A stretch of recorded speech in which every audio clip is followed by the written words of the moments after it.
বিএনপির ভারপ্রাপ্ত চেয়ারম্যান তারেক রহমান ও বিএনপির বিরুদ্ধে অপপ্রচারের প্রতিবাদে রাঙ্গুনিয়াত বিএনপি যুবদল ছাত্রদল অঙ্গ সংগঠনের যৌথ আয়োজনে বিক্ষোভ মিছিল সমাবেশ অনুষ্ঠিত হয়েছে। রবিবার জুলাই 13 তারিখ বিকেলে উপজেলা সদরের ইসাহালি এলাকাতে বিক্ষোভ মিছিলের সমাবেশ অনুষ্ঠিত হয়। যারা মিছিলগুলো ইসাহালি সদর শুরু করি কাপ্তাই সড়কের বিভিন্ন এলাকা প্রদক্ষিণ করি অবশেষে একই স্থানে দায়েরে সমাবেশ অনুষ্ঠিত হয়। প্রচার চালিয়ে যাচ্ছে। বন্ধুরা আমার, আমাদেরকে সতর্ক থাকতে হবে। আমাদের নেতা তারেক রহমান সাহেব সব সময় আমাদেরকে দিক নির্দেশনা দিয়ে যাচ্ছে।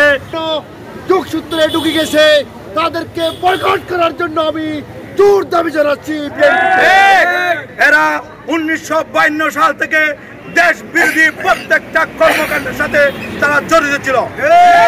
যারা সভাপতিত্ব করছি উপজেলা ছাত্রদলের সাবেক সিনিয়র সহসভাপতি বিপি আনসুরুদ্দিন, প্রধান অতিথি আছেন উপজেলা বিএনপির যুগ্ম আহ্বায়ক হাজী মোহাম্মদ ইলিয়াস শিকদার, উপজেলা ছাত্রদলের সাবেক সহসভাপতি ফারুকুল ইসলাম পরিচালনায় বিশেষ অতিথি আছেন উপজেলা যুবদলের সিনিয়র যুগ্ম আহ্বায়ক মাকসুদুল হক চৌধুরী, যুগ্ম আহ্বায়ক পারভেজ মুশাররফ, পৌর যুবদলের যুগ্ম আহ্বায়ক মোহাম্মদ ইফাত এহন সহ আরো বোর্ডকে।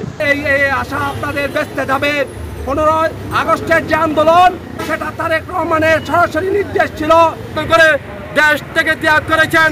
সেটা শুধু আপনাদের একার নেতৃত্ব নয়, এটা জাতিবাদী যুবদল ছাত্র দলের নেতৃত্ব রয়েছে। শাখা ও রাঙ্গুনিয়া থানা দক্ষিণের পক্ষ থেকে তীব্র নিন্দা এবং প্রতিবাদ জানাই। সংগ্রামী দল, যেটা স্বাধীনতা যার, মুক্তিযোদ্ধা যার, যিনি আমাদের শহীদ প্রেসিডেন্ট জিয়া রহমান, যিনি না হলে আজকে বাংলাদেশ সৃষ্টি হতো না, যিনি না হলে আজকে বাংলাদেশের জাতীয়তাবাদী দল একটা বিএনপি সৃষ্টি হতো না। আমি একটা কথাই বলবো, এই যে এই জামাত ইসলামী এবং এনসিপিরা যে অনলাইনের মধ্যে বিভিন্ন ভুয়া বক্তব্য, বিভিন্ন ভুয়া নিউজ ছড়াচ্ছে, আমি ছাত্র দলের নেতৃবৃন্দকে বলবো অবশ্যই এই সকল অপপ্রচারের বিরুদ্ধে আপনারা সজাগ থাকবেন।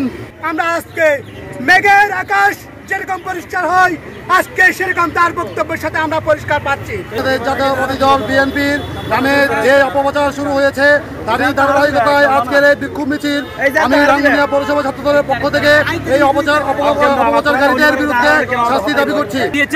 তারই প্রতিবাদে আমি তীব্র নিন্দা জানাচ্ছি। এই বিরুদ্ধে আমাদের শক্ত অবস্থান ব্যক্ত করতে হবে এবং এই অপশক্তিকে আমরা প্রতিরোধ করে আমরা সামনে নির্বাচনে আমরা যাতে জাতীয়তাবাদী দল বিএনপি ক্ষমতা আনতে পারি। পরে পথচারী দোয়ানদার, চালক ও যাত্রীদের মাঝে তারেক রহমানের ৩১ দফা সম্পর্কিত লিফলেট বিতরণ করা হয়।